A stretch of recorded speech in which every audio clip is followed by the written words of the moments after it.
Hello, welcome to week 11 of the course Fundamentals of Semiconductor Devices by Professor Digbaja and Nath.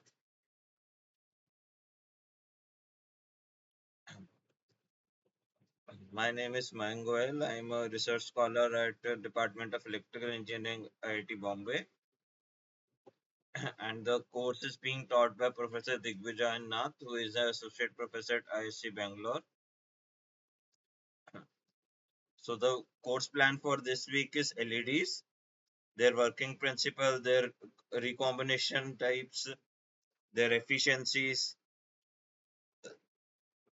light attraction, escape cone, blue LED, Nobel Prize, visible LEDs, and chromaticity. This tutorial session is happening every Sunday, 6 p.m. to 8 p.m. IST, and at this Google Meet link. So, as always, I will be showing you some MCQs which will help you understand the concepts better. First question: what is the primary difference between an LED and a photoreactor in terms of their operation? LEDs convert electricity to heat while photoreactors convert light to electricity. LEDs convert light to electricity while photoreactors convert electricity to light. LEDs convert electricity to light while photoreactors convert light to electricity. LEDs and photoreactors perform the same function but in different wavelengths.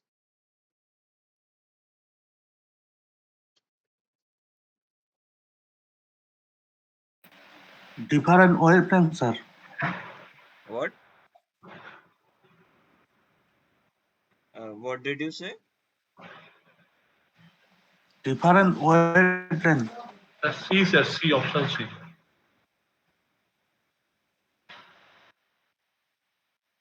The correct answer would be option C. LEDs convert electricity to light and photoreactor converts light to electricity.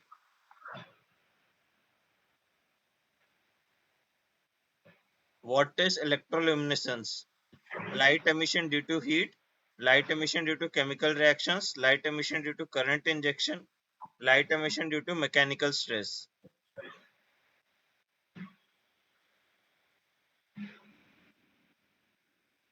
C, sir, C. That is correct. Light emission due to current injection.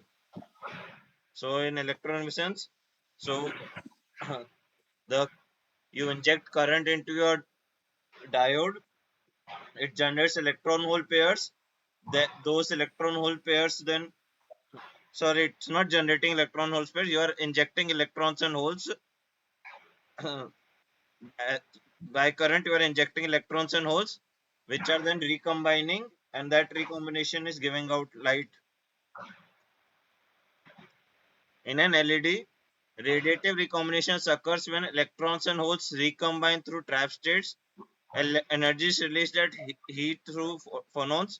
Energy is released as a photon during band-to-band recombination. Electrons transition between different trap levels.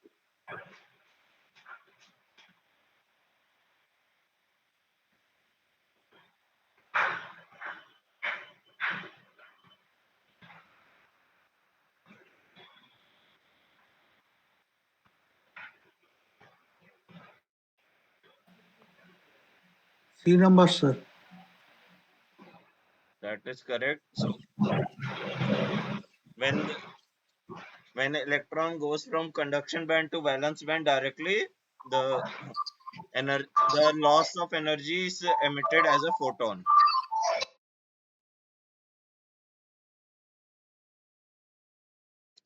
Why can't silicon be used to make efficient LEDs? Silicon is too expensive. Silicon has an indirect band gap. Silicon's band gap is too large. Silicon is not a semiconductor.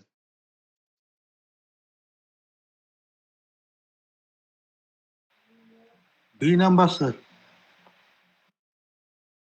Yes, silicon has an indirect band gap. So to to do band-to-band recombination here, you have to have some momentum change, which is not ideal. Hence, most of the recombination in silicon is through non-radiative means. Schottky reed hall recombination is a desired mechanism for LED operation, a trap-related non-radiative process, a radiative recombination process, same as Auger recombination. The trap-rated non-radiative process. That is correct. SRH recombination is trap-related non-radiative process. Basically, your electron first goes from your conduction band to a trap state, then from trap state to your valence band. So that is called SRH recombination.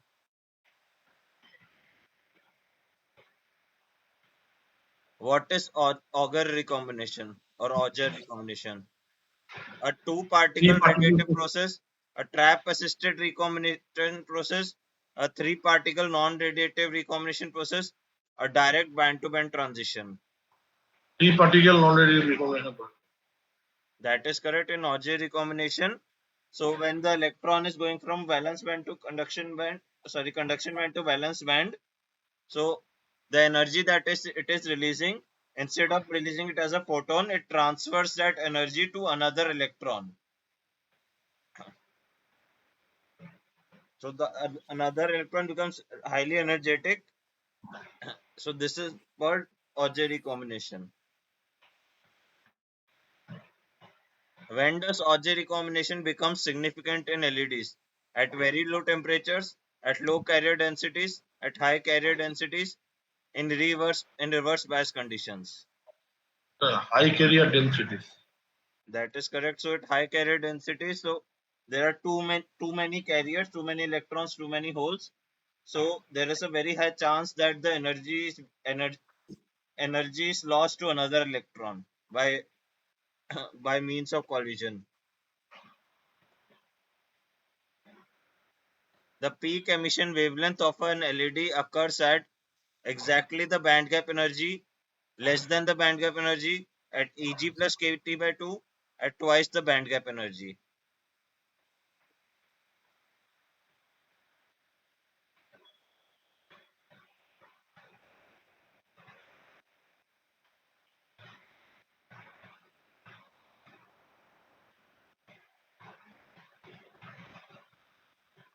Twice the band gap energy. That is incorrect. It would be Eg plus kT by 2. Plus, So yeah.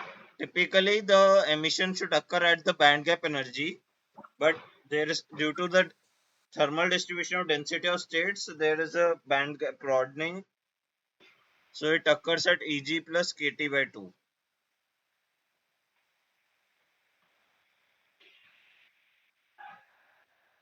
The emission spectrum of an LED is determined by only the Fermi function, only the density of states, the product of Fermi function and density of states, the difference between Fermi function and density of states.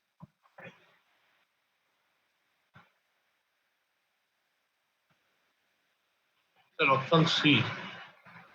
That is correct. The answer would be product of Fermi function and density of states.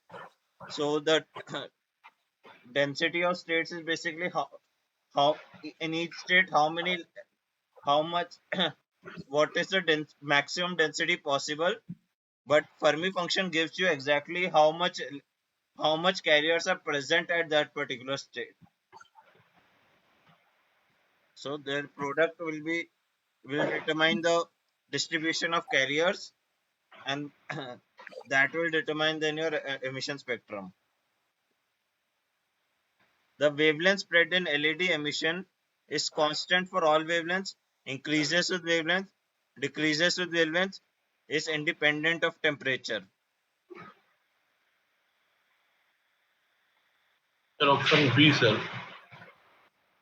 That is correct. The wavelength spread increases with wavelength. So at higher wavelengths, your carrier distribution is also much more higher. Your states are density of states are much more distributed. Therefore, it creates a much wider wavelength spread. The full width at half maximum FWHM of LED emission is larger for blue LEDs compared to red LEDs. Is larger for red LEDs compared to blue LEDs. Is the same for all wavelengths. Depends only on temperature.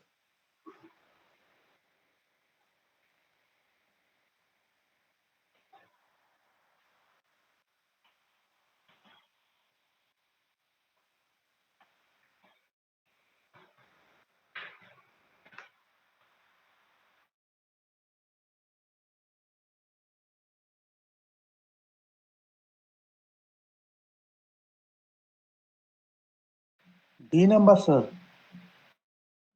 It is will be is larger for LEDs compared to blue LEDs. So what do you, if FWHM is larger, that means you have a greater wavelength spread, and the wavelength spread would be greater for greater wavelength. So since red LED has a higher wavelength than blue LED, it will have a bigger FWHM.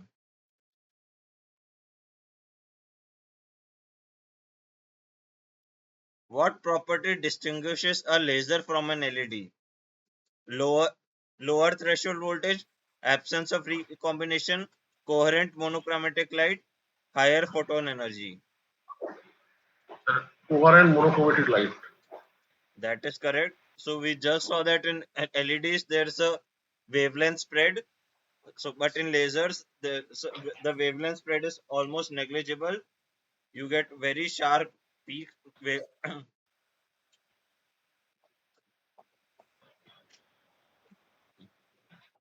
You get very sharp peak. Therefore, it's monochromatic, and it's also coherent. That is it. the the the phase is proportional to time.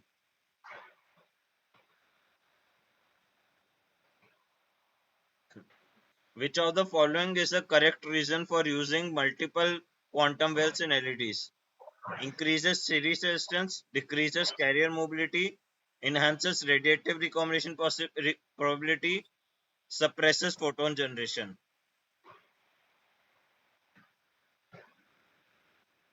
Option C, sir. That is correct. It enhances radiative recombination probability. So what quantum wells do is they trap the carriers in the well.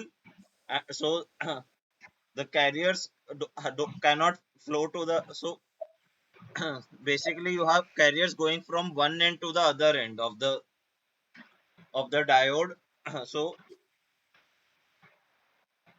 carriers going from one end to the other end, and in the between they are getting recombined. Some percentage of it is recombined. So what in if you have quantum wells, what they will do is they will trap the carriers in between, so they won't be able to go to the other end, and therefore there's a much more probability of having radiative recombination.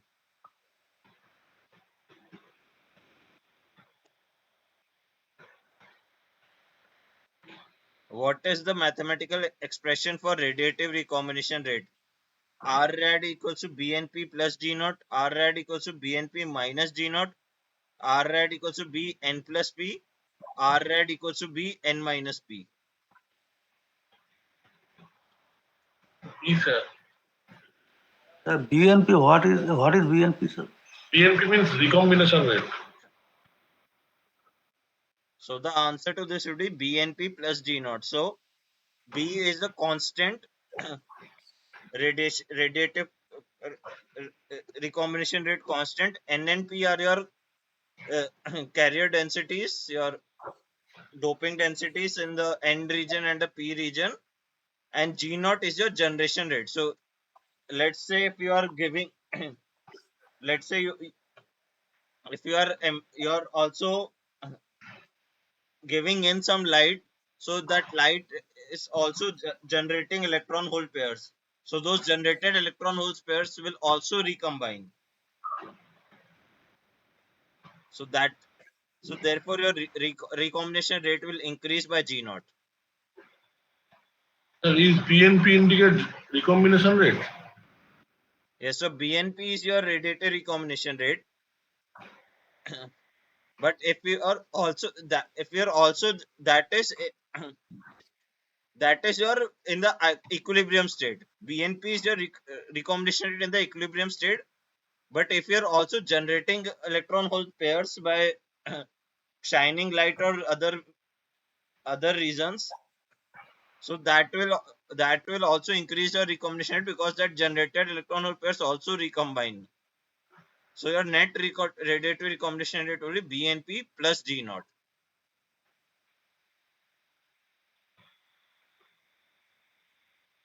What is the relationship between recombination rate and lifetime? Directly proportional, no relationship, Inversely Inversely proportional rate. proportional, exponentially related. Inversely proportional. That is correct. It would be inversely proportional.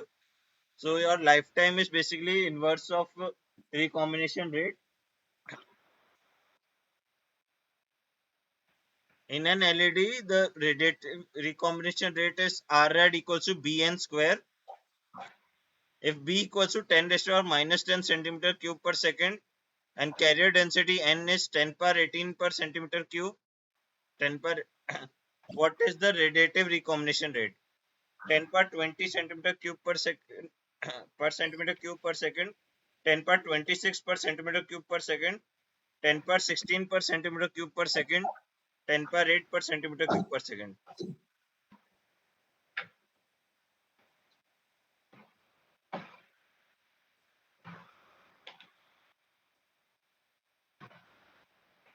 Sir, here the formula is BNP plus G naught square.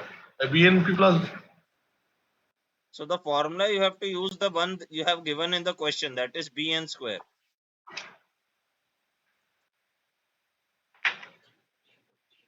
So basically your G naught is 0 and your N and P are equal, so it becomes Bn square. Again, sir, tell me. Sir. So here, if your G naught is 0 and your N and P are equal, then re, then your formula will become Bn square. So the question says that your radiative recombination rate is Bn square, and Bn and values are N or P means, sir, what? PNP. 26, sir. 26 answer. N P. and P means, sir. N and P are your carrier densities, doping carrier densities. In your semiconductor, you calculate your N and P, right? N naught, P naught. Yes, sir. That is your N and P. N is your majority. N and P are your majority carrier densities in the N type region and the P type region. It is basically a PN junction, right? Yes, sir. Yeah, so in the PN junction, what will your majority carrier density in the P region? That will be your P. And majority carrier density in the N region, that is your N.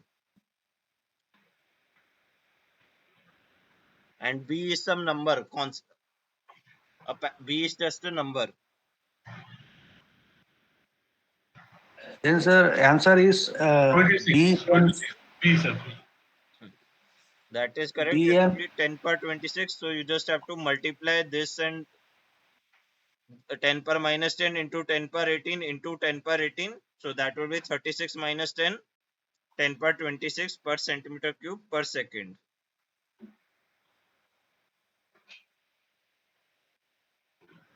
So now, given the SRH recombination rate, R SRH equals to NP minus NI square divided by tau P N plus NI plus tau N P plus NI. So if N and P are 10 per 17 per centimeter cube, Ni is 10 per 10 per centimeter cube, tau P equals to tau N equals to 1 nanosecond, compute R SRH.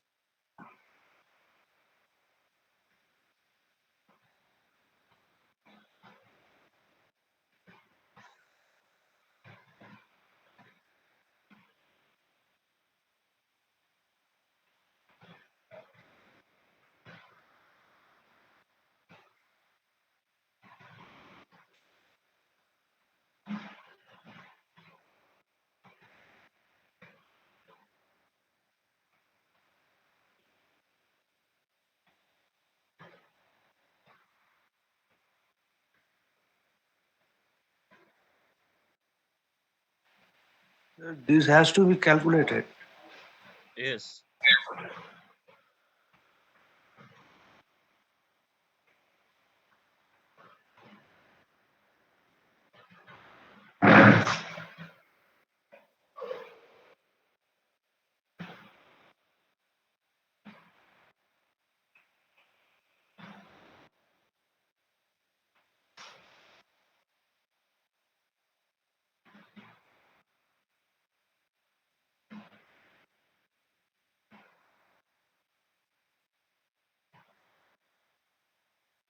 Sir, A R S R H means So SRH we learned now that it's a trap assisted non-radiator recombination. So that also has a recombination rate. So this is the non-radiative recombination rate. SRH is non-radiative recombination. okay, sir.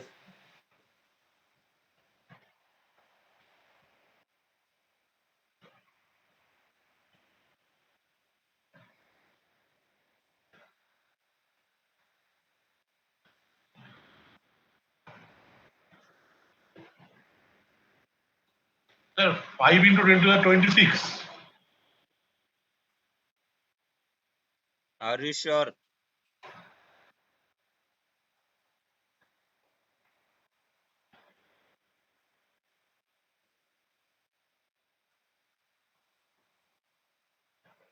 Sir, in numerator part, answer will be 10 to the 14.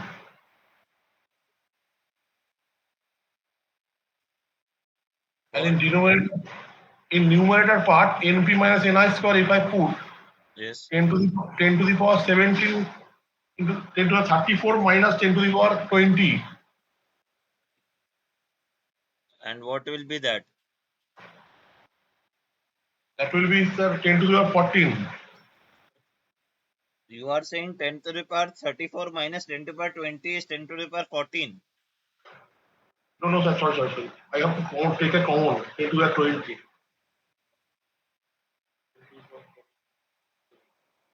Divided by 2 into 10 to the power 18. So,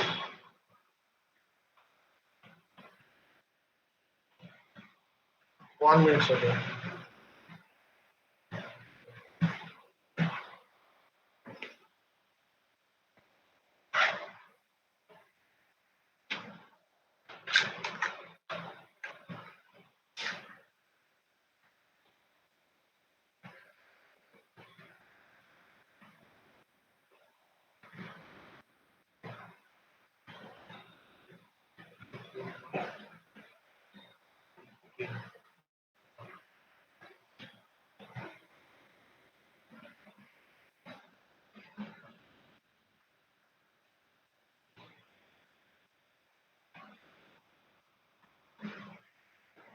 Sir, 5 into 10 to the power 16 coming, sir.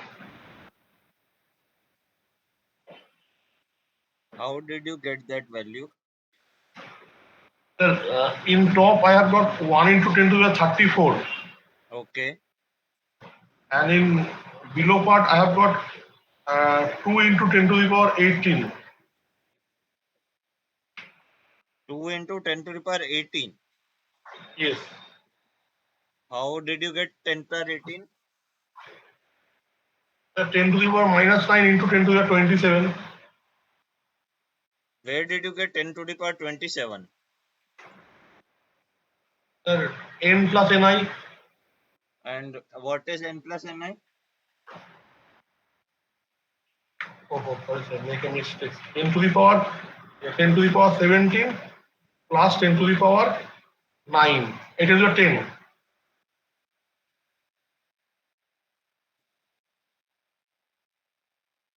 So it will get 1.1 into 10 to the 17, sir. And what will be the answer then? 26 is there, sir. 16. 5 into 10 to the 16.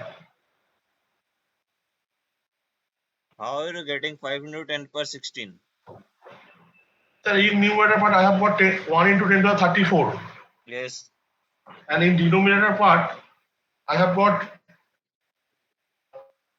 2 into 10 to the 18, sir. How are you getting 10 per 18?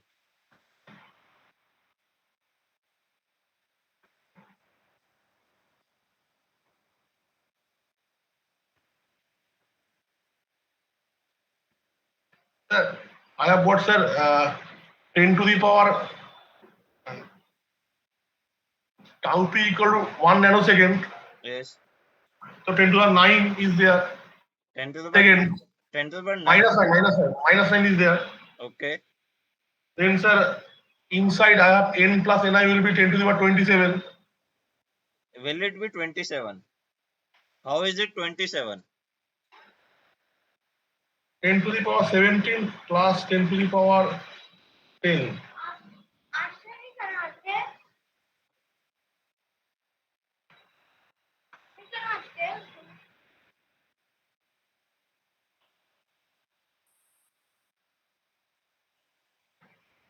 You are saying 10 to the power 17 plus 10 to the power 10 is 10 to the power 27. No, no, one, sir, 10 to the 17, sir. So now what will be the answer then? Okay, okay, okay, sir.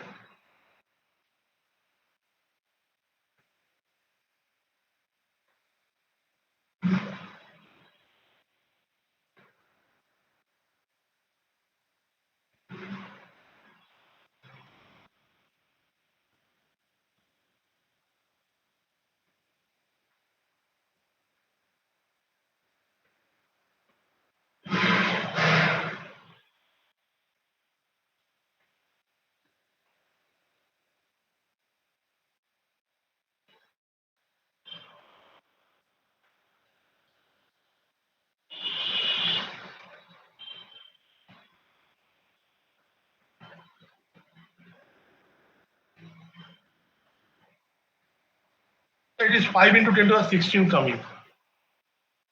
How are you getting that?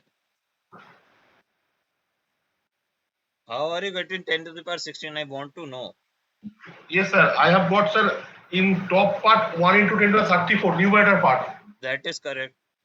And denominator 2 into 10 to the 17. How how you get 10 power 17 in denominator? Sir, 10 to the power minus 9 is there. Yes. And inside that, I have got, sir, minus 9 is there. Inside that, I have got, sir, 10 to the power 17 plus 10 to the power 10. Yes. So if I, it has got, sir,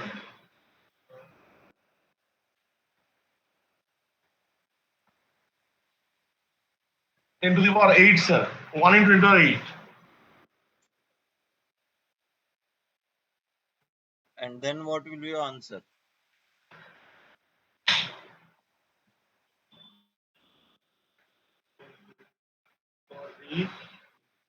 I think, sir, B option. And how did you get out option B?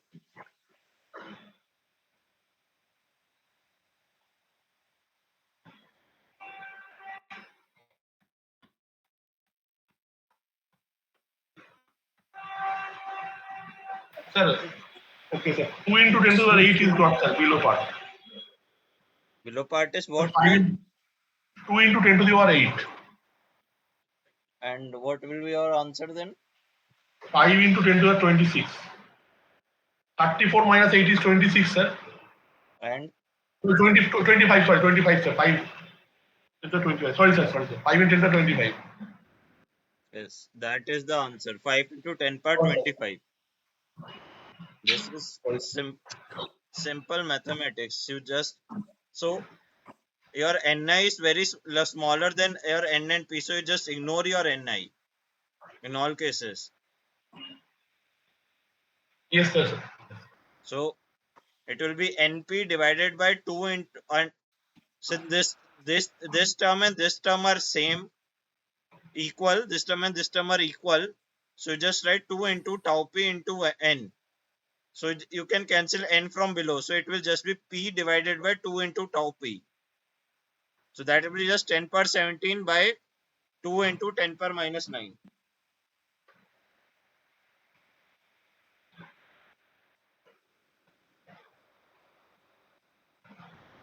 So, sir, modified formula will be np by 2 into tau p into n.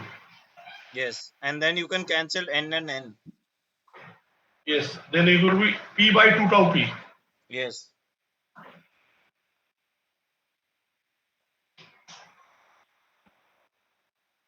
But that is not always the case. That is the case here because your n and p are equal, tau p and tau n are equal. Yes.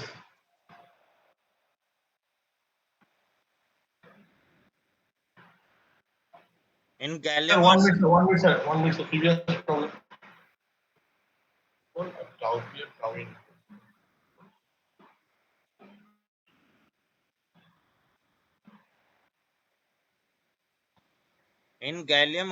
if the minority carrier lifetime is 10 per nanosecond and the carrier injection level is 10 per 17 per centimeter cube, estimate the recombination rate. 1 into 10 per 25 centimeter per centimeter cube per second, 10 per 26 per centimeter cube per second, 10 per 24 per centimeter cube per second, 10 per 23 per centimeter cube per second. Sir, 26, sir. Because, sir, Carrier injection level means, sir, injection level is 10 to the 17 and lifetime is 10 nanosecond. So 10 into 10 to the minus 9 means 10 into 10 to the minus 10. 1 into 10 to the minus 10. 8, sorry, 8. 8 plus 1 is 25. 25, sir. That is correct. The answer will be 10 per 25 per centimeter cube per second. So your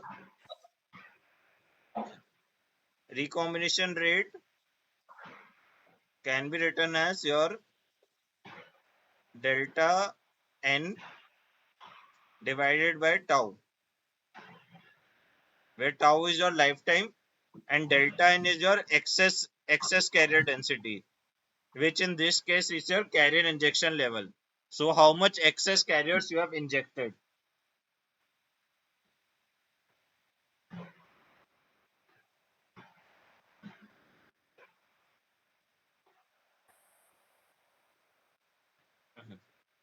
yes, sir. The quantum efficiency of an LED is given by the ratio of injected carriers to emitted photons, ratio of emitted photons to injected carriers, ratio of absorbed photons to generated electron hole pairs, ratio of input power to emitted optical power. Sir, option C, sir. Absorb photon to generate electron hole pair.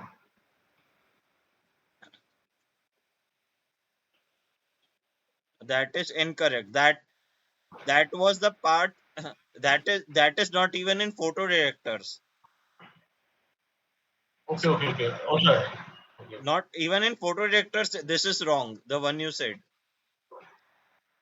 Absorb photons to generated electron hole pairs. In photoreactors, it is your quantum efficiency is your generated electron hole pairs, and so the absorbed photons are lost photons, right? You Yes.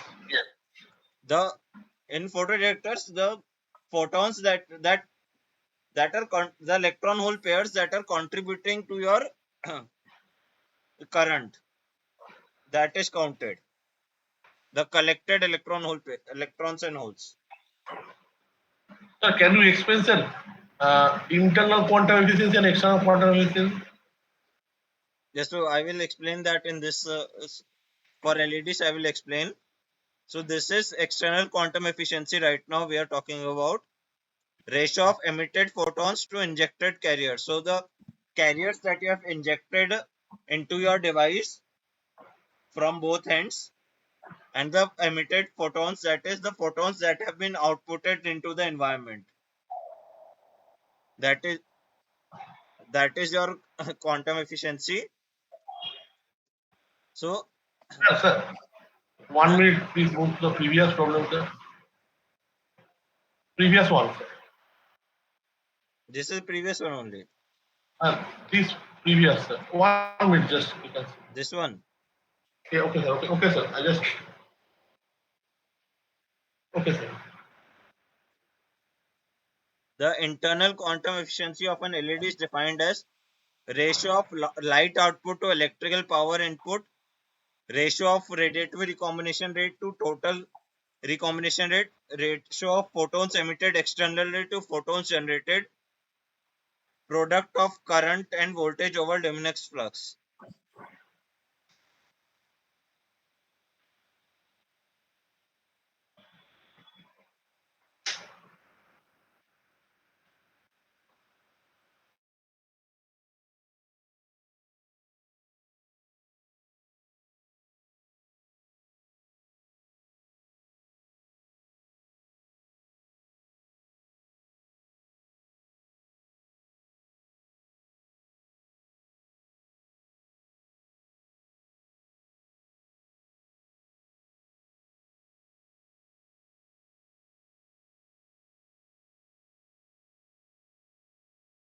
Option B, sir. That is correct. It would be ratio of radiative recombination to total recombination rate. So, some pores, so all the electrons and holes that are available for recombination, only some part of them will be recombining radiatively, other will be recombining non-radiatively. So your internal quantum efficiency is the percentage of your recombinations that are happening radiatively.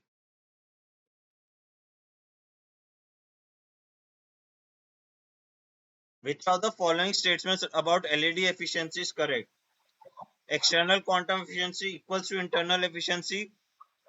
EQE is greater than internal efficiency. EQ is equal to internal efficiency into extraction efficiency. EQE is less than internal efficiency into recombination rate.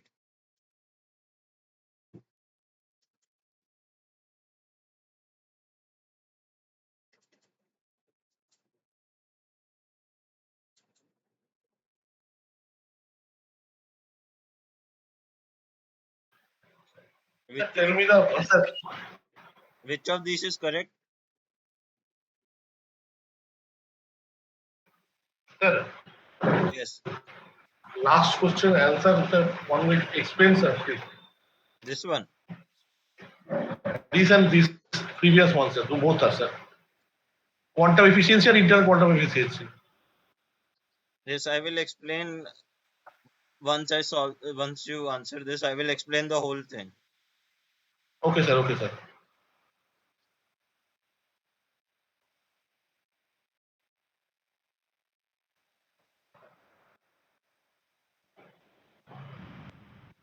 Sir, external B, sir. External quantum efficiency is greater than internal quantum efficiency. That is not true. External quantum efficiency is always lower than internal quantum efficiency Okay. for all devices.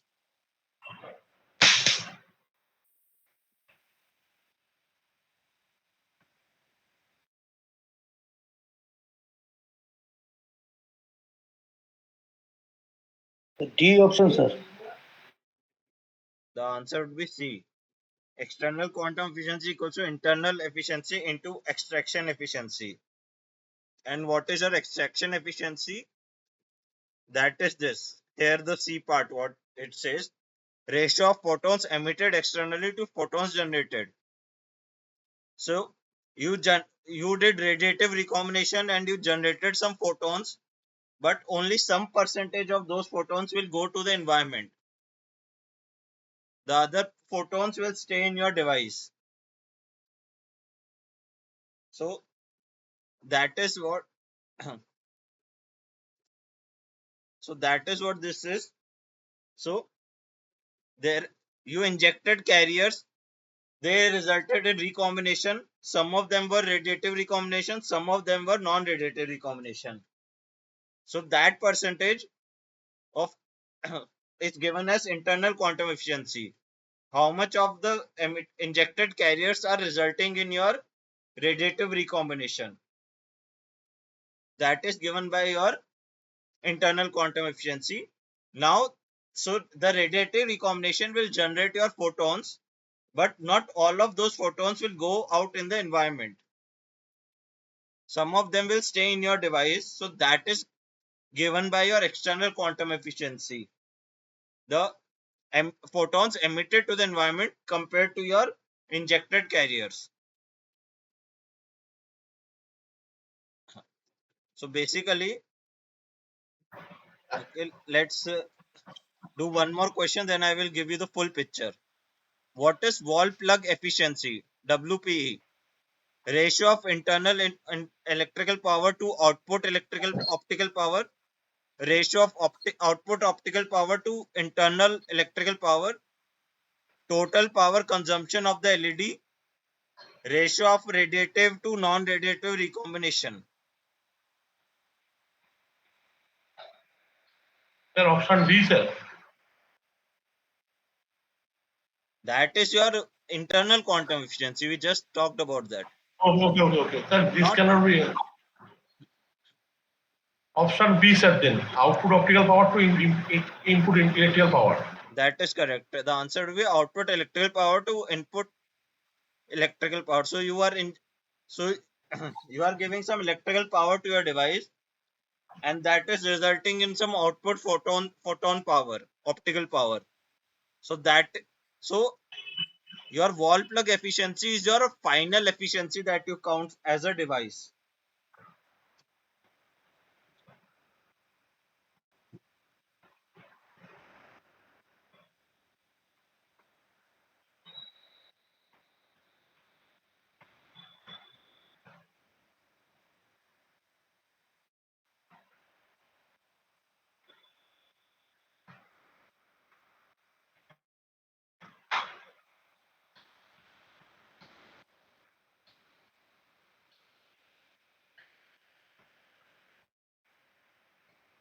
So this is basically your LED. So first step is see that you are giving some voltage and current to this LED, right? Yes, sir. That is your input electrical power, and some output you are getting that will be your N HC by lambda. That is number of photons into your energy of photon. That is your output energy, and you also divided by time. That is your output power.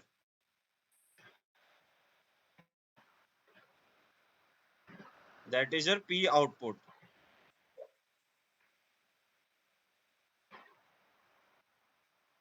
So this is your these are the final things that you can measure, your input power and your output power. But in the middle there are multiple processes happening. First of all, not all of the input power will go towards your carry will not result in your carrier injection. Some will be lost in the resistance and other city. There will be resistance in in your circuit. There will be resistance in your at your contacts to your semiconductor. Then there will be resistance in your N and P regions.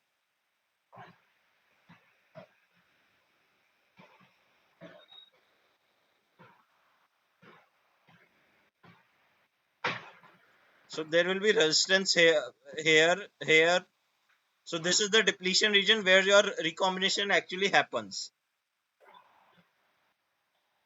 So all these resistance will be there. So finally you have some electrons and holes coming here. So these are your injected electrons and holes, injected carriers. Now all of these, some will result in radiative recombination, some will result in non-radiative recombination.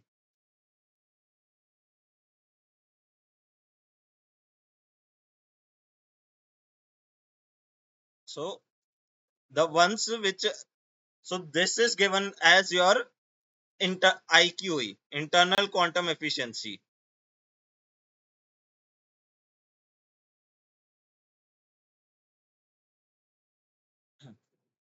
The amount of injected carriers that are resulting in your radiative recombination, that is your IQE. Now for every radiative recombination you will have photon generation.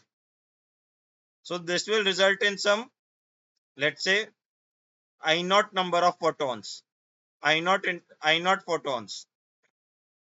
But when you are giving out photons from here, let's say from here you are giving out photons, so not all of them are going to the environment, some are coming back into the device.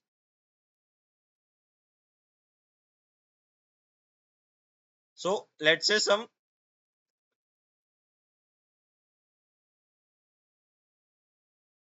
IP number of photons are only going to the environment. So this IP by I naught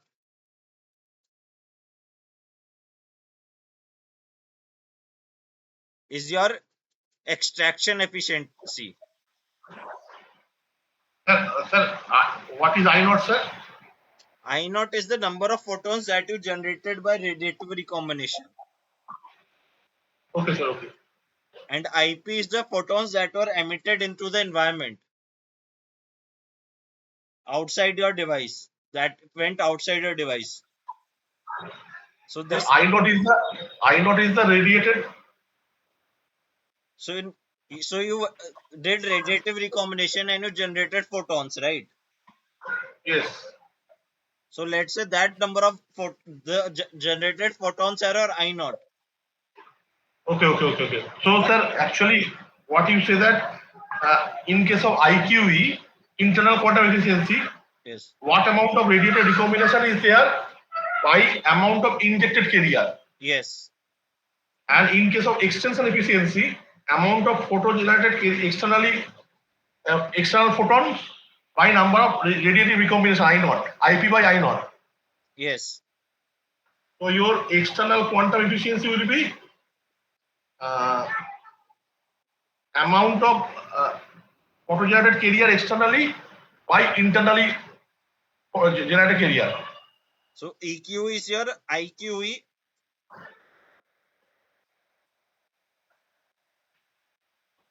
multiplied by EE. So let's say my IQE is your my I naught divided by IN.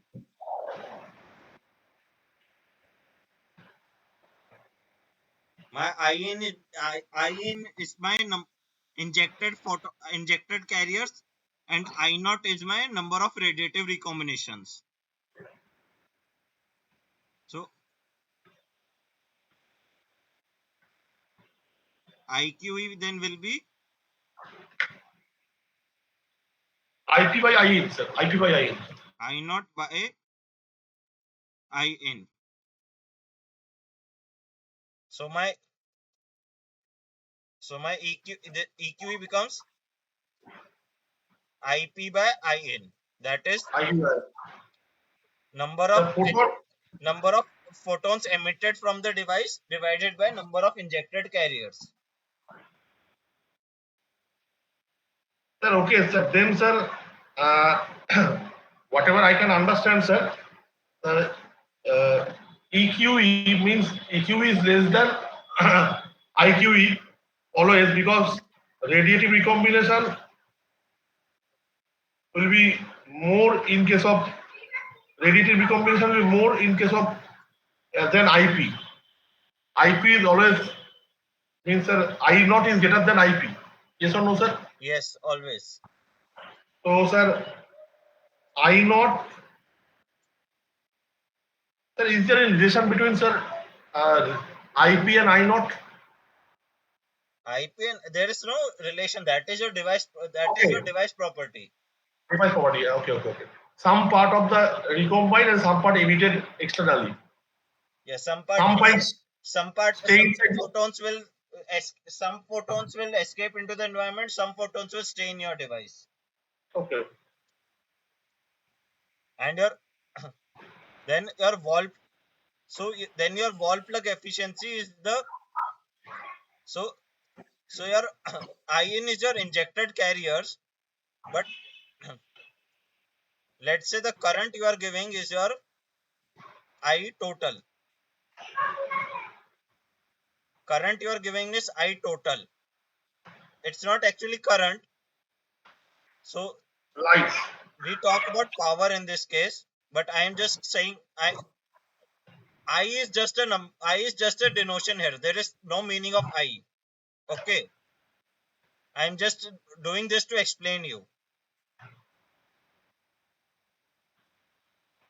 So then your WPE will be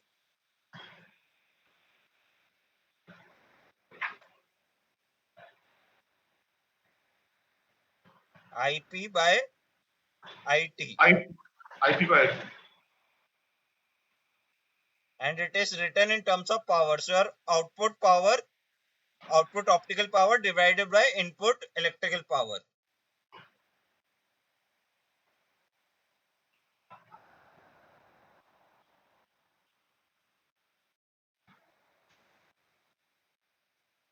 Sir, Yes, you say that in case of internal quantum efficiency, yes, the amount of injected carrier, yes. radiative recombination by amount of injected carrier. So, sir, input electrical power is equivalent to injected carrier, or there will be some resistance losses is there as per your. Yeah, there are losses here. No, after all your losses, you are the whatever the final injected carriers are, that is considered for quantum efficiency Okay, okay, sir. calculations. Okay, sir. So, sir, is there any relation between wall plug efficiency and quantum efficiency? No, it is completely depend upon material property. So your EQ is dependent on your semiconductor properties and your device architecture. So, but IQ is your ball plug efficiency will also depend on your circuit. What circuit you have made Okay, for okay. an LED? The whole circuit that you have made, that will all come into your WPE picture. So Okay, it's okay, not sir. it's not just that, right? You connect your LED to a battery, and you will see there will be some circuit also involved, right? Yes, sir. So now can you answer this question? What is the relationship between external quantum efficiency and wall plug efficiency? EQ is always lower than WPE. EQ equals WPE. EQ is always higher than WPE. They are unrelated. Sir, I D think number, answer option A, sir. Option A, sir. You were saying something?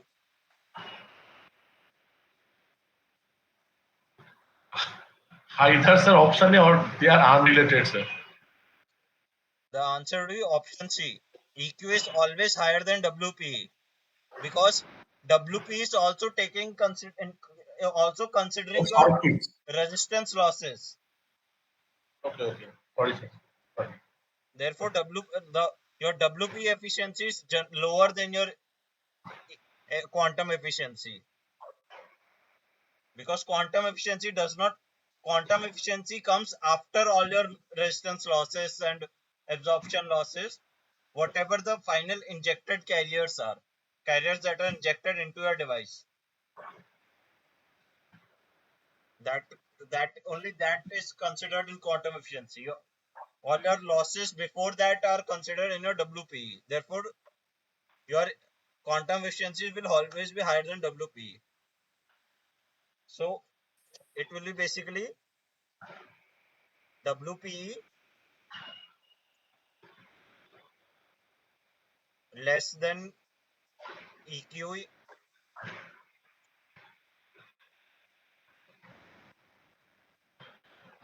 less than IQE.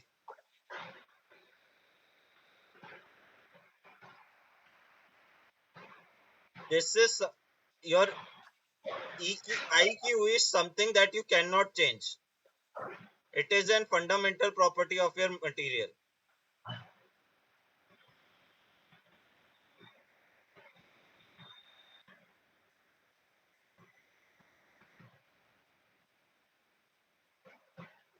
You can improve your IQE by making less traps and less defective materials, but there will be a ultimate limit to that. So your most of your most of your improvement is you want to improve your EQE, which is you want to improve your extraction efficiency, and you want to improve your WP, that is you want to reduce your resistance losses.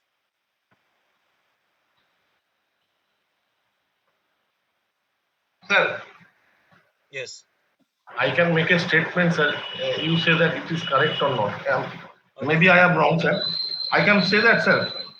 EQV plus IQV plus external quantum efficiency, sorry, extension efficiency is equal to WP. No. Oh, we cannot consider external resistance.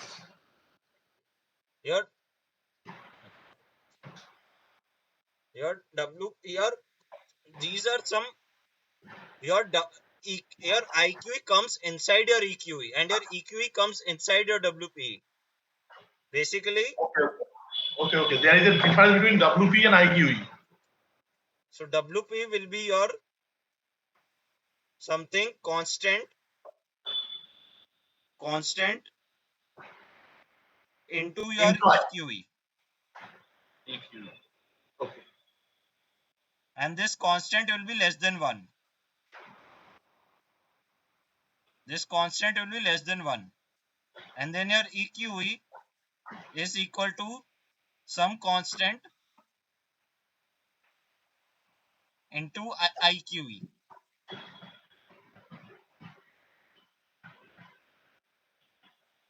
Again, this constant is less than 1, and in our case it is called extraction efficiency,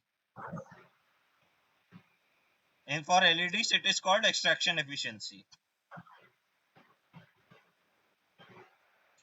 Okay, sir. Okay. So the internal quantum efficiency of an LED is 85%, and the external quantum efficiency is 25%. What is the extraction efficiency? 0.294, 0.647, 0.212, 0.375.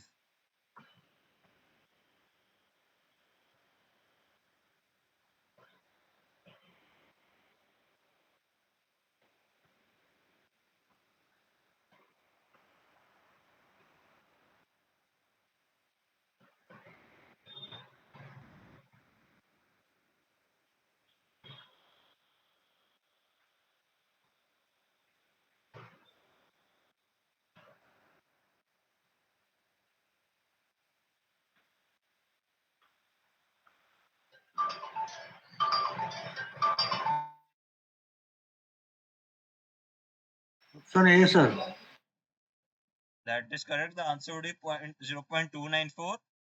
So basically, you just have to divide it. You just have to do 25 by 85.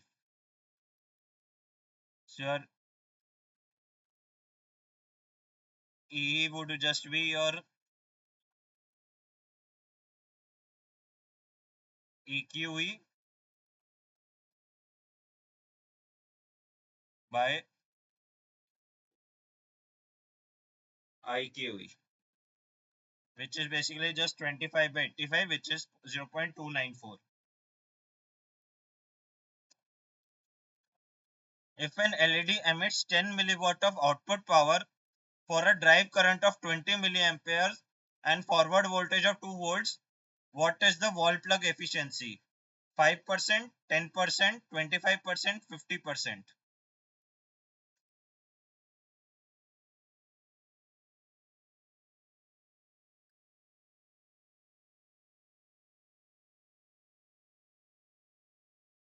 Five percent. How did you get 5%? 10 megawatt.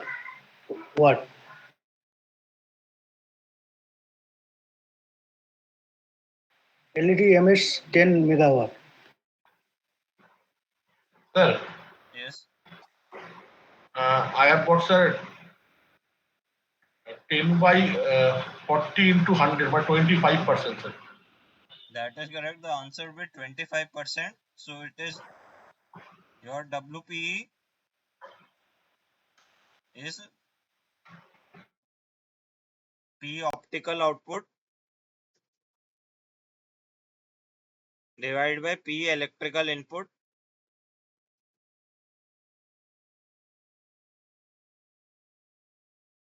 which is your 10 milliwatt divided by 20 milliamperes into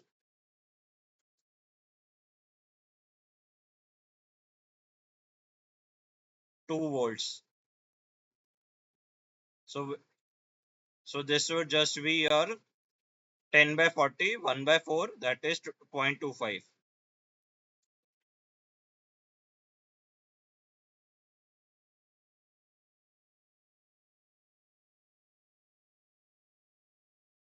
Yes, sir. Which material is ideal for a green emitting LED? Gallium arsenide, gallium nitride, gallium phosphide, in InGaN with intermediate composition. Option B, sir. The answer would be InGaN with intermediate composition.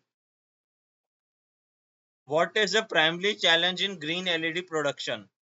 Power consumption, higher indium composition in InGaN, heat dissipation, contact resistance.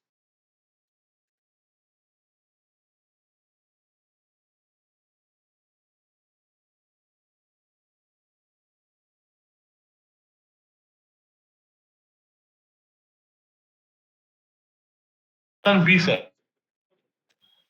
That is correct. Answer would be higher indium composition in InGaN. So your basically your if you increase your indium composition, it becomes difficult to grow because of lattice mismatch and other things. So what happens is instead of getting a uniform composition, you get different compositions in different areas, and that increases your wavelength spread. So which is why we don't have in industry we don't have a very good green emitter. We have very good blue emitter, we have very good red emitter, which give very nice sync mono almost monochromatic light, very low wavelength spread. But green LED we don't have Yes, sir. that good of an LED.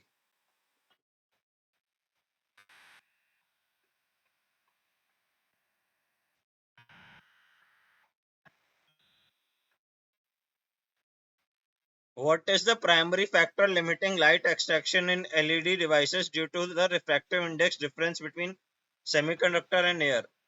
Fresnel losses, total internal reflection, quantum well recombination, surface roughness.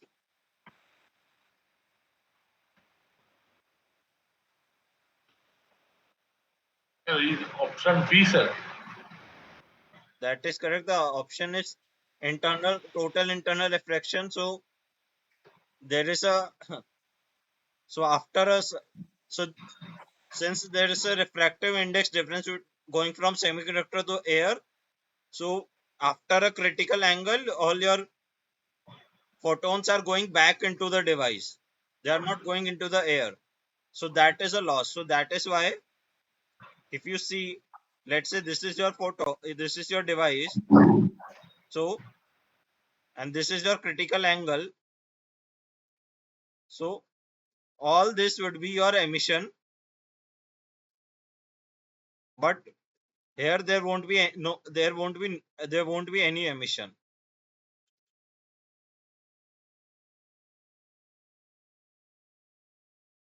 And this is what is called your escape cone. So this is like a cone. So this is called your escape cone, and this is your critical angle.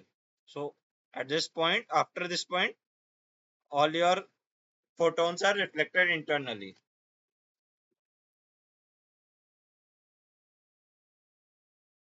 Yes, sir. The critical angle for light escape from a semiconductor to air is given by theta c equals to cos inverse n naught by ns, theta c equals to tan inverse n naught by ns, theta c Option B, equals to sir. sin inverse n naught by ns, theta is equal to sec inverse n naught by ns. Option C, sir. Option. That is correct. The answer would be option C. It is basically given by Snell's law.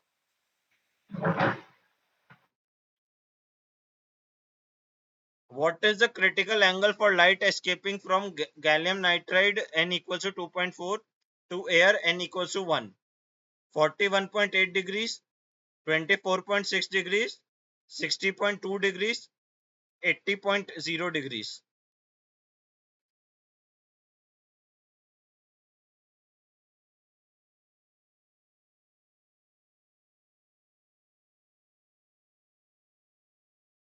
Inverse 1 by 2.4, sir. What? 1 minute, I feel the answer.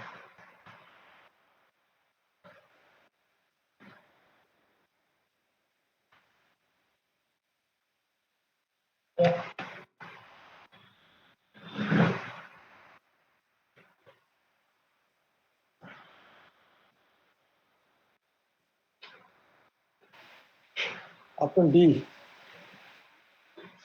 Correct. The answer will be option B, 24.6%. So your answer would be sine inverse 1 by 2.4, which if you calculate comes out to be 24.6%, which if you see is very small.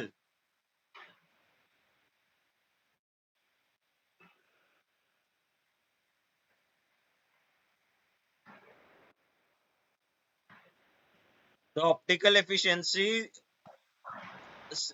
eta op limited by the escape cone is approximately given by half 1 plus cos theta c, half 1 minus cos theta c, 1 by 4 1 plus cos theta c, 1 by 4 1 minus cos theta c.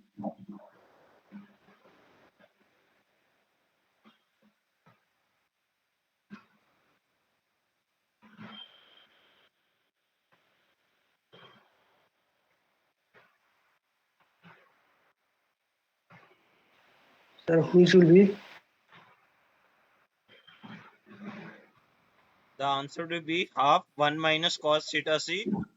So it's basically calculated by integrating the area that is covered by your escape cone divide what what the whole hemisphere should be looking like if there was no in total internal reflection. So that is given as your optical efficiency while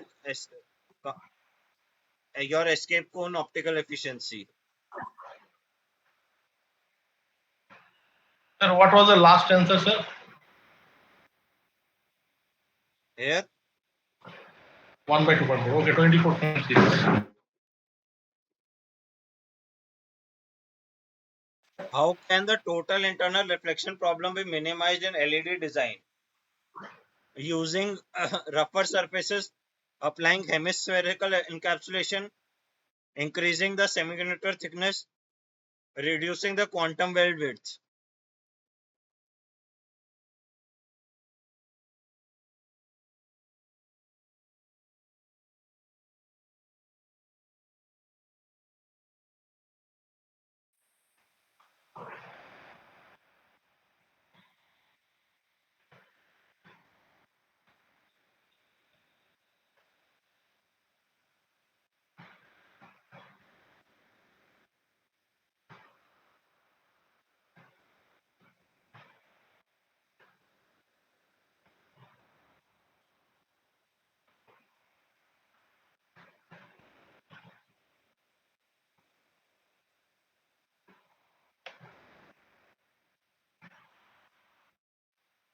Sir, B, sir.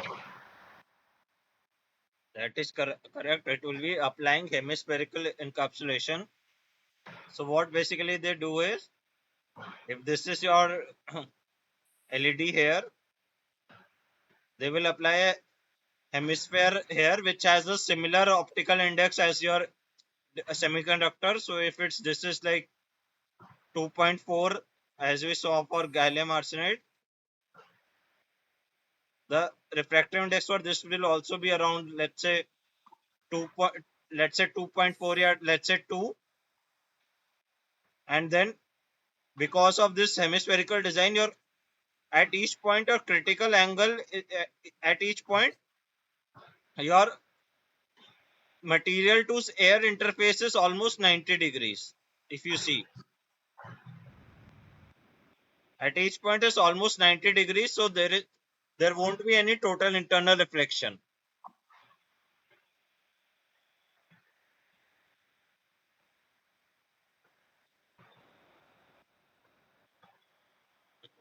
Sir, can you explain the previous one? This previous one. 31. What is, sir? Yes, so let's see. if there was no concept of total internal reflection, I will be having emission in all directions, right? Yes.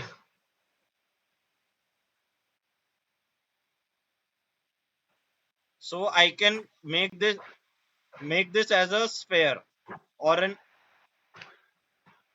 hemisphere or a sphere. I can convert this into, but because of my critical angle, I can only do my emission in this much region.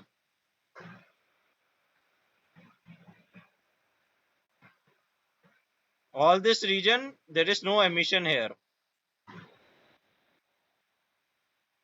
So I calculate the area, the output area for this region divided by the output area for the whole region, and that is basically what your efficiency here is. So if you calculate this, your formula will come as half of 1 minus cos theta c. Okay, sir. Okay. Which of the following best describes Fresnel reflection loss? Loss due to band gap mismatch, absorption in the active layer, reflection due to refractive index change at interface, photon reabsorption by carriers. Option C, sir. Reflection due to reactance change in the interface. That is correct. So you would have read that.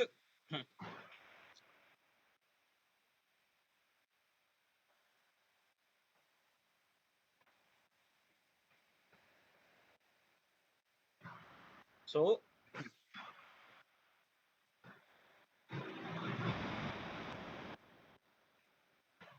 you would have read that if if I am going from one refractive index to another, I will have by Snell's law there will be refraction and my light beam will change its path.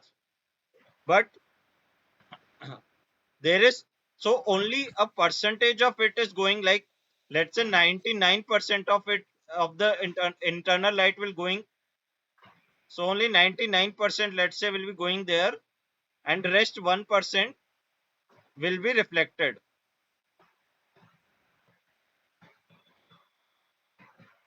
So this is true in all cases. We generally this much reflection is neglected. This is different than total internal reflection, which is why the term is called total internal reflection, which means all the light is getting reflected internally. In real cases, like before the critical angle also, when the light is getting refracted, then also there is some reflections, and those are called Fresnel reflections.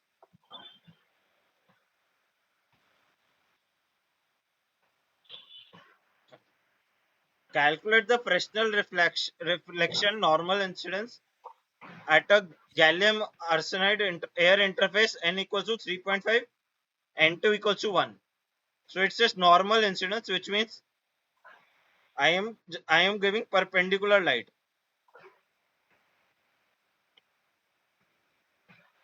So some light is going there and some light is also coming back. 15%. So answer to this is actually 33%. Uh, I There should be a formula. The N2 by N1. Sine inverse N2 by N1, sir. It's not sine. It's a bit complicated formula. I forgot to put the formula here. So let's ignore right now. What are the three categories of human eye vision? Photopic, mesopic, and chromatic. Scotopic, mesopic, and photopic. Scotopic, chromatic, and photopic. Rod vision, cone vision, and mixed vision.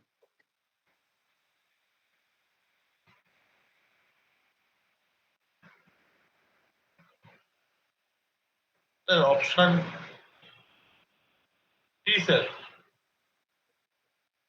The answer would be scotopic, mesopic, and photopic.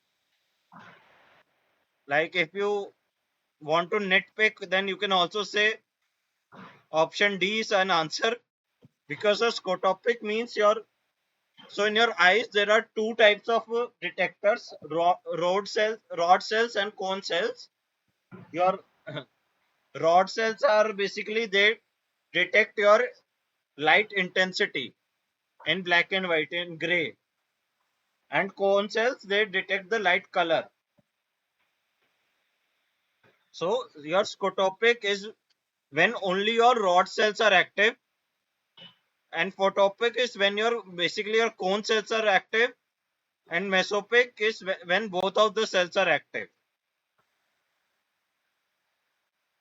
Sir, rod cell indicate light intensity and cone cell indicate light color.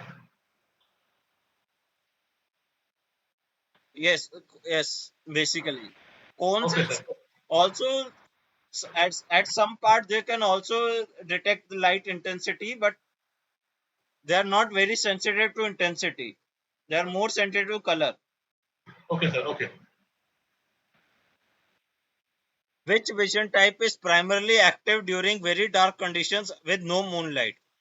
Mesopic vision, phototropic vision, scotopic vision, trichromatic vision. Sir, photopixel. No, the answer would be scotopic vision. So in very dark conditions, only your rod cells will be active, which is why in the night in in very when there is no light around, you cannot see color. You will still be able to detect objects, but you won't be able to see the color of the object. Only intensity change you will be able to figure out. Yes, sir. Which type of human vision is dominant under street lighting conditions at night? Photopic vision, scotopic vision, mesopic vision, none of B, the sir. above. B. In this Option B, case, sir. the answer will be mesopic vision. So both your rod cells and your cone cells are active. So which is why you can see some amount of color, but very faint in the normal in like street light or moonlight conditions when there is very less light around. Okay, sir.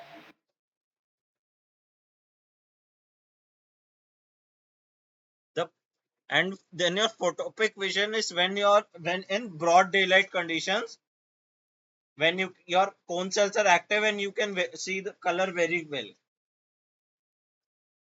The peak wavelength sensitivity of the human eye under photopic conditions is approximately 420 nanometer, 480 nanometer, 555 nanometer, 600 nanometer. 420, sir. The answer is 555 nanometer. So our eyes are much more sensitive to green color than any other color.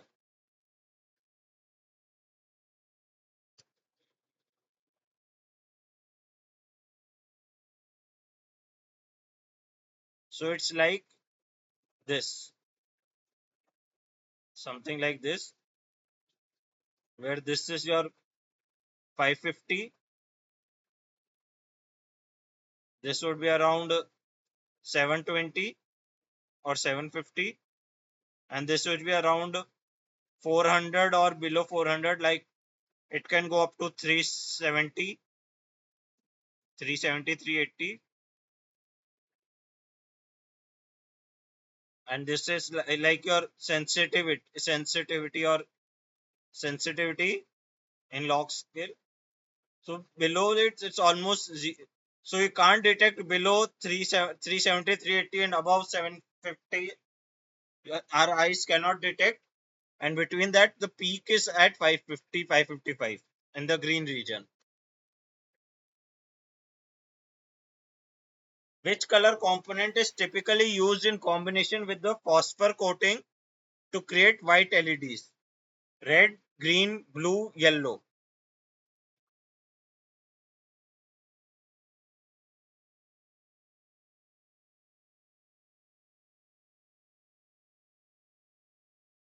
Sir, green. The answer would be blue. So what happens is you have a blue light and then you have phosphor coating, which is your phosphor coating is basically excited by your blue light. Since blue light has a lower wave, has the low maximum energy between red, green, blue, it can excite your phosphor starting from blue to all the way to red. So your phosphor emission is given by this with a peak around yellow color, around 580 you can say. 580 is your yellow color. The peak is around there, and this is your then blue light and yellow light, and the combination of these two gives your white LED color. And Okay, sir. by changing this peak left and right, you can generally create a shade of white, warm white, cool white, natural white.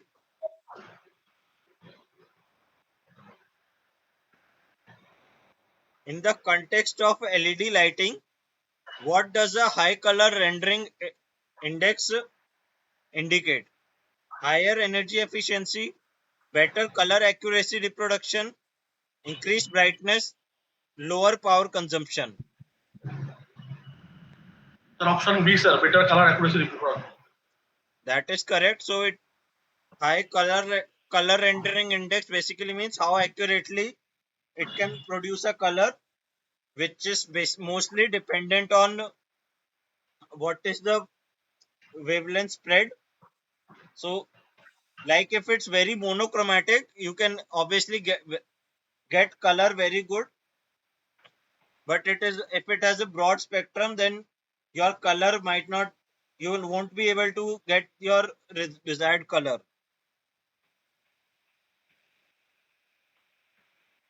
Which of the following phosphors is commonly used in white LEDs? YAGCE, ZNOAL, gallium Yes, GaAsP, CDS. gallium arsenide phosphide, sir. That is incorrect. The answer would be YAGCE. Basically, it's yttrium, aluminium, garnet, and your cesium, and it has some doping of cesium or something, not cesium, some other material. It's doped. Gallium arsenide phosphide is a semiconductor. It's not a phosphor.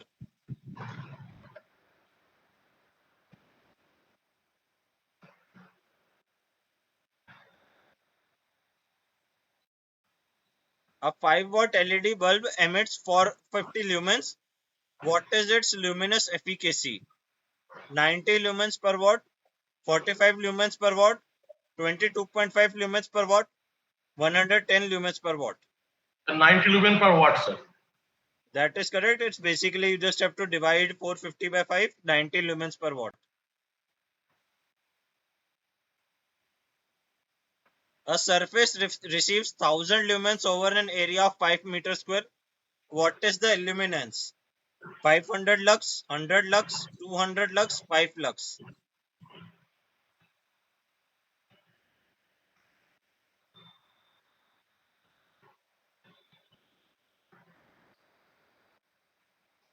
Option C, sir.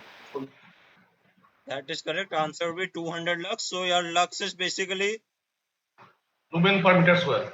yes, lux is lumens per meter square. So you just have to divide 1000 by 5, which is 200 lux. That is all the questions I had for today. One remaining question left, sir. What?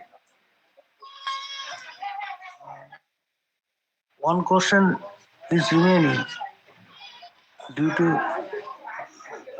one question is unsolved Which due question? to due to This one you are saying?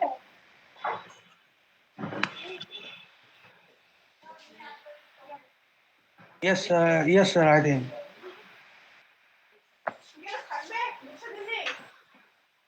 Actually, sir, formula It is a hard কিভাবে say formula. that?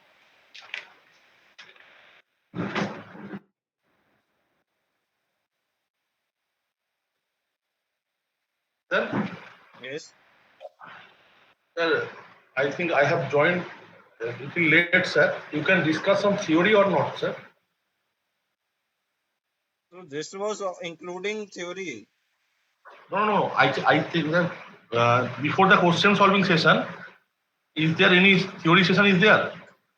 No, I explained the theory with the questions. Okay, sir. Okay.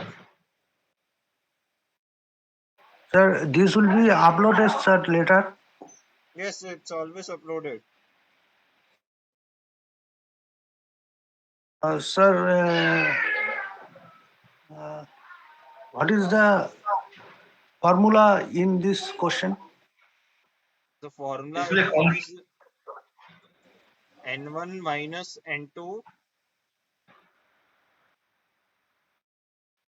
divided by n1 plus n2.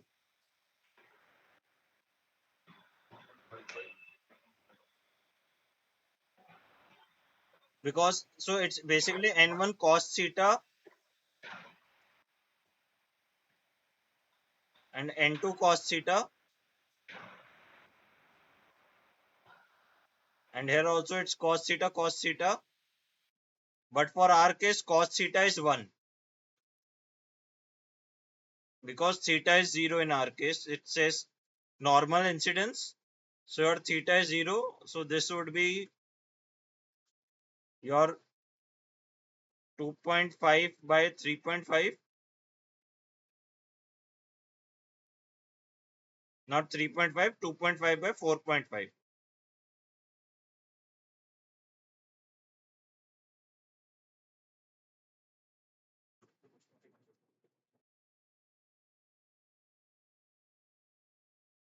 Sir, how to get a normal incidence?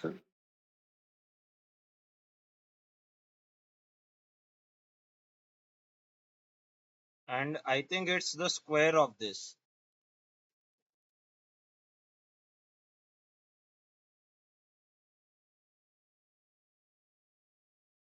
Normal incidence means your normal means in perpendicular. So normal incidence means it's perpendicular to the interface. So it's perpendicular. Okay, That sir. means your Then theta is 0. theta is 0. Yes. Your incidence angle is 0. Theta is Sir, your okay, sir. incidence angle, which is 0 here.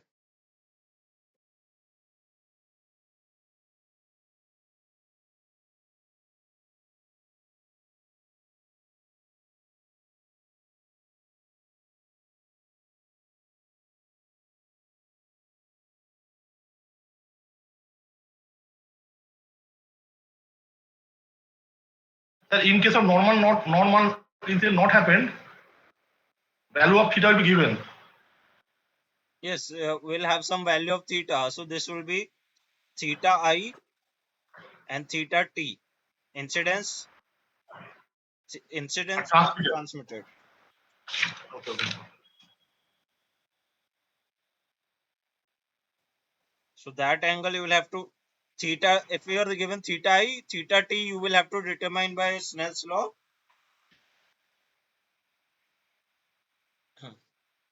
Theta T you can Yes, sir. determine by Snell's law. Then you can put in this equation. In this case, it's just 0. So theta I is 0. So theta T will also be 0. So all this is 1, 1, 1, 1. So it's just n1 minus n2 divided by n1 plus n2 whole square. So that will be 2.5 by 4.5 square, which comes around 31%.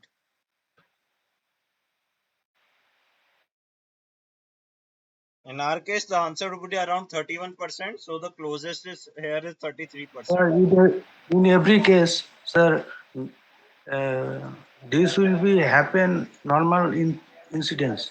And, I No, think cos theta equal to 0. Cos theta equal to 0. at normal incidence, theta is 0. But this is, Otherwise, it will be given the value. yeah, theta value will be given.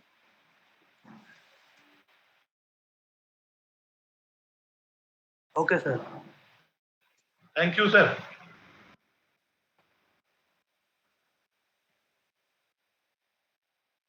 Thank you, sir. Thank you.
করছিস current করছি কি করছি এই করছি